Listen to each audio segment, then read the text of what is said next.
Mr. President, I vote yes to the motion of Senator Marcolita, and may I be allowed to explain my vote? Thank you, Mr. President. Last June 10, a day before the 19th Congress adjourned, sinidye, I stood on the same spot, conveying my serious concerns on the constitutional infirmities surrounding the articles of impeachment that the 19th Congress of the House of Representatives transmitted to the Senate. I pointed out that the circumstances surrounding the filing of articles of impeachment seem to violate the one-year bar rule enshrined in Article 11, Section 3, Paragraph 5 of the Constitution, among others. Given this patent violation of the Constitution, I made a motion to dismiss the articles of impeachment against Vice President Sara Duterte. After a long discussion with the members of this chamber of the 19th Congress, I listened and I learned. My motion for dismissal was amended by Senator Alan Cayetano and became a motion to remand. The impeachment court then ordered the remanding of the articles of impeachment to the House of Representatives. This chamber also requires the 20th Congress House of Representatives to communicate whether or not they are willing and ready to pursue the impeachment complaint, a requirement which until now has not been complied with. In a sudden shift of events, before the opening of the 20th Congress, the Supreme Court took all by surprise when it promulgated their decision on petitions challenging the validity of the articles of impeachment against Vice President Duterte. When the Supreme Court released their decision to the media, many people expressed their views. There are those who celebrated and commended the Supreme Court. Others voiced out their disappointments.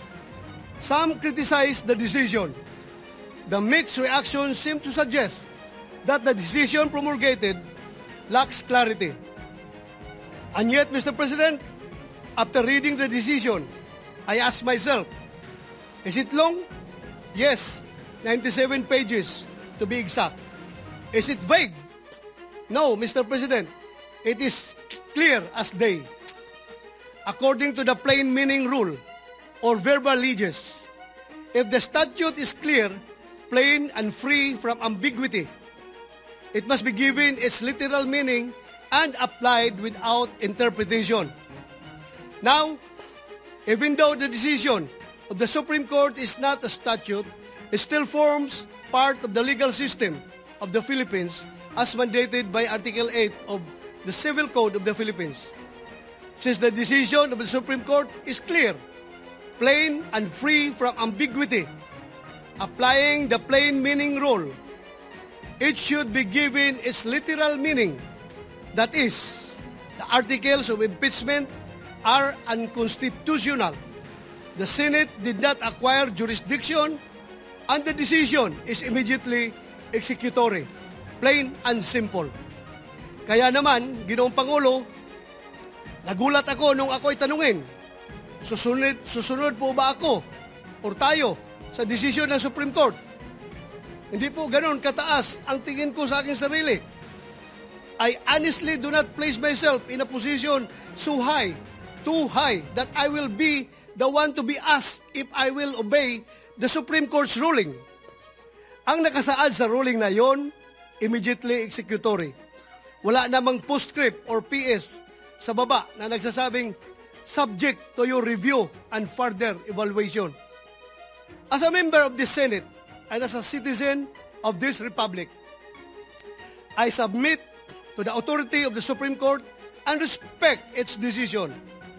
Perhaps in shedding light on the highest court's duty, the Integrated Bar of the Philippines said it best, and I quote, "As the final arbiter of constitutional questions, the Supreme Court bears the solemn duty to interpret the law, determine its bounds, and clarify its implications, even when it revisits past doctrines or addresses new context This authority is rooted in checks and balances, the very design that guards against the excesses of any branch.